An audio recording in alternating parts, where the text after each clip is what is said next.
Hello friends, नमस्कार, good evening. एक बार फिर से आप सभी का हार्दिक स्वागत है, हार्दिक अभिनंदन है। 10 कदम एक श्रृंखला है जिसके अंतर्गत चर्चा होती है आने वाली जितने भी अब तक के एग्जाम हुए हैं, जितने भी वनडे एग्जाम हुए हैं और उसमें जितने भी जीएस के सेक्शन से, चाहे इतिहास हो, चाहे भूगोल हो, चाहे आपका संविधान हो या फिर सामान्य विज्ञान, कोई भी सेक्शन आपका होगा, हर सेक्शन से यहाँ से प्रश्नों को लिया जाता है और इनकी संभावनाएं एग्जाम में आने की संभावना ज़्यादा रहती है ना। आइए शुभारंभ करते हैं आज की इस क्लास का। आगे बढ़ने से पहले अगर आप चैनल में पहली बार आए हैं, चैनल सब्सक्राइब करके बेल आइकन को प्रेस कर दीजिएगा, क्योंकि ऐसे ही हेल्पफुल कंटेंट मैं आपको प्रोवाइड करता रहता हूँ। आइए शुभारंभ करते हैं।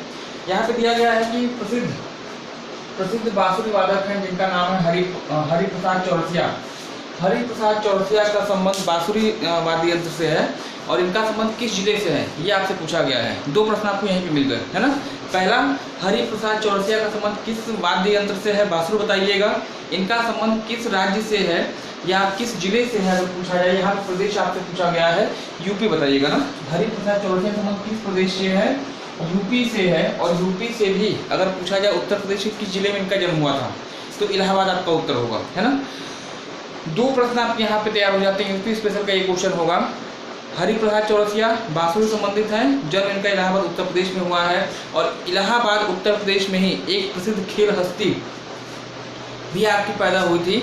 कमेंट सेक्शन में आप कमेंट करके उनका नाम बताना है। एक हिंट के रूप में आपको चीज़ बता दे रहा हूँ कि इन्हीं खेल हस्ती के जन्म दिवस को जो है आप राष्ट्रीय खेल दिवस के रूप में मनाते हैं, है ना। तो इसके बाद कमेंट सेक्शन में आप कमेंट कर मुझे बताइएगा। अगला प्रश्न जो आपसे पूछा गया यहाँ पे ये दिया गया है ऐतिहासिक विक्टोरिया पार्क, जिसे आज की डेट में जंग ए आज़ादी पार्क के नाम से भी जाना जाता है, कहाँ पर स्थित है। यूपी स्पेशल का यह भी क्वेश्चन होगा। विक्टोरिया पार्क अलग है, विक्टोरिया महल अलग है। अगर विक्टोरिया पार्क पूछा जाए, विक्टोरिया महल पूछा जाए, कहाँ पे है, कलकत्ता में। विक्टोरिया पार्क कहाँ पे है बताइएगा, उत्तर प्रदेश के मेरठ।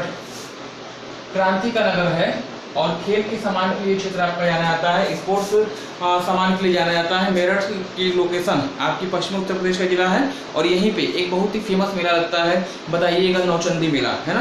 तो पूछा गया था विक्टोरिया पार्क कहाँ पर स्थित है, जिसे आज की डेट में आप क्या करते हैं, जंग ए आज़ादी पार्क के नाम से जानते हैं। मेरठ में इसकी लोकेशन हो जाएगी, है ना। इसके बाद अगला प्रश्न आपसे पूछा गया है प्रसिद्ध विरूपाक्ष मंदिर कहाँ पर स्थित है। एक इंपॉर्टेंट क्वेश्चन होगा, भारतीय कला संस्कृति संबंधी एक क्वेश्चन हमेशा एग्जाम में आपसे, वनडे एग्जाम में आपसे मिलता रहता है। विरूपाक्ष मंदिर की लोकेशन आपसे पूछी गई किस राज्य में है, राज्य पूछेगा तो बताइएगा कर्नाटक, है ना।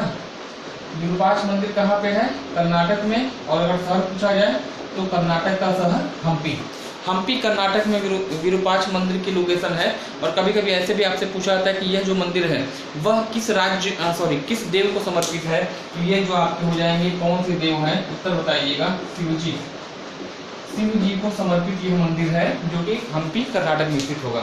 अगला प्रश्न आपसे पूछा गया है जनगण मन, है ना। जनगण मन जो भारत का राष्ट्रगान है, पहली बार कब और कहाँ गाया गया था, प्रश्न आपका है, इंपॉर्टेंट क्वेश्चन होगा। जनगण मन हमेशा आप बचपन से पढ़ते आए हैं, सुनते आए हैं। पहली बार गाया गया था 1911 में कलकत्ता कांग्रेस अधिवेशन, है ना। कलकत्ता कांग्रेस अधिवेशन में ये पहली बार गाया गया था। और जनगण मन के बारे में कुछ चीज़ें मैं आपको और बता दे रहा हूँ यहाँ पे कि यह जो आपका राष्ट्रगान है 24 जनवरी 1950 को राष्ट्रगान के रूप में स्वीकार किया गया था, पहली चीज। और इसकी रचना जो है विश्व कवि रविंद्रनाथ टैगोर के द्वारा की गई थी।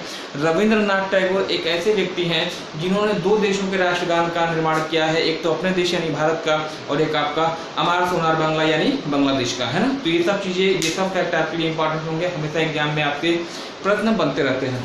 अगला प्रश्न जो आपसे यहाँ पूछा गया है, विश्वविद्यालय अनुदान आयोग UGC 60 में कहा जाता है ना। यूनिवर्सिटी ग्रांट कमीशन गठन किस आयोग की सिफारिश पे हुआ था, है ना। किस आयोग की सिफारिश पे UGC का गठन किया गया है आपसे पूछा गया है। यूनिवर्सिटी ग्रांट कमीशन कहिएगा या विश्वविद्यालय अनुदान आयोग कहिएगा। 1956 में इसकी स्थापना की गई थी। UGC की स्थापना कब हुई है, 1956 ईस्वी में हुई थी। एक तो प्रश्न आपका ये बनता है और दूसरा आपका यहाँ पे बन जाएगा कि किस आयोग की सिफारिश पे हुआ है। तो आयोग का नाम बताइएगा, राधा कृष्णन आयोग, है ना।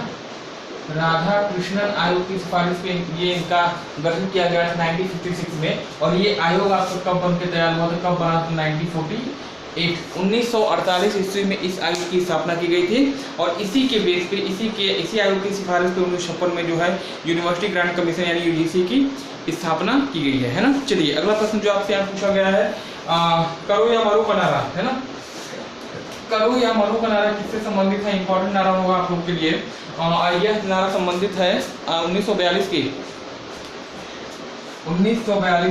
भारत छोड़ो आंदोलन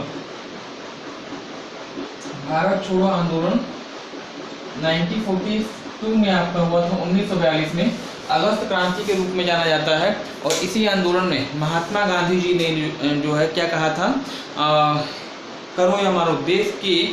देश के नागरिकों को संदेश दिया गया था कि डू या डाई, मतलब इसके बाद कोई भी जीवन नहीं है, इसी में आपको सफलता पा लेनी है, इसके बाद की स्थिति और ज़्यादा क्या होने वाली है, दयनीय होने वाली है। तो पूछा जाता है नारा किसने दिया था? महात्मा गांधी। बताइएगा किस आंदोलन में दिया था? तो भारत छोड़ो आंदोलन 1942 में, है ना। चलिए इसके बाद अगला प्रश्न जो आपसे पूछा गया, अभिज्ञान शाकुंतलम एक इंपॉर्टेंट रचना होगी आप लोग के लिए, है ना।